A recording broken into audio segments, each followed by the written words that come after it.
नमस्कार, खबर समय जगत में आपका स्वागत है। मैं हर्षिता जौहरी। आइए नजर डालते हैं देश प्रदेश से जुड़ी तमाम खबरों। नटेरन तहसील क्षेत्र के किसान खरीफ की फसल सोयाबीन, उड़द, मूंग इत्यादि में हुई भारी नुकसान के कारण किसान परेशान हैं। सोयाबीन, उड़द और मूंग की फसल कीट व्याधि और समय पर वर्षा न होने एवं प्राकृतिक रोग आदि के कारण पूरी तरह से बर्बादी की कगार पर पहुंच गई है। प्राप्त जानकारी के अनुसार नटेरन तहसील क्षेत्र के अधिकतर गांव के किसान अपनी फसलों को मवेशियों के हवाले कर रहे हैं। आज रविवार को ग्राम चमराहा के किसान खिलान सिंह रघुवंशी अपने सोयाबीन के खेत पर गए और देखा कि कीट व्याधि प्राकृतिक रोग लगने से सोयाबीन की फसल पूरी तरह से नष्ट हो चुकी है, जिसमें ना तो फलियां बची हैं और ना ही वृद्धि हो पाई है। साथ ही उन्होंने बताया कि अगर सोयाबीन की फसल को कटवाया गया तो कटाई की लागत भी नहीं निकल पाएगी।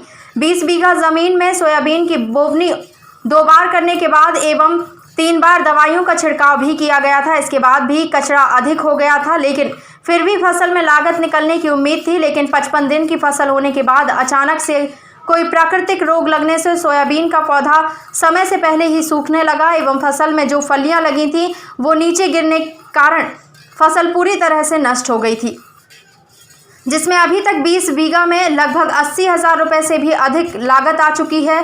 हजारों रुपए की लागत लगाने के बाद भी फसल अच्छी नहीं बन पाई। सोयाबीन के पौधों में फलियां ही नहीं बची।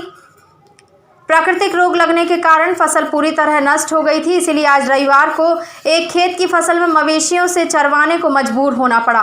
फसल अच्छी नहीं बनी है। मन में विचार आया कि फसल तो पूरी तरह से नष्ट हो ही चुकी है, अब गौ माता को फसल चरवाई जाए, जिससे गौ माता का ही पेट भर जाएगा। किसान का तो जो कुछ होना था सो हो चुका, अब कर भी क्या सकते हैं। इसी गाँव में सोयाबीन की फसल बोई थी 2 बार। अब्बा में 55 दिन में रोग लगा, नीचे फरी गिर गई, 3 बार दवाई छींची। मन में विचार आओ कि गौ माता ये चरा दो तो गौ माता के अंगे लग जाए, अपने जो कछु भाव सुभाव। 80-90 हज़ार की लागत आ गई और 8-9 बीघा में उड़दा बोई थी तो भी हाँक दे गए। खबर समय जगत के लिए नटेरन से नरेंद्र रघुवंशी की report. For latest news, subscribe to our channel and press the bell icon.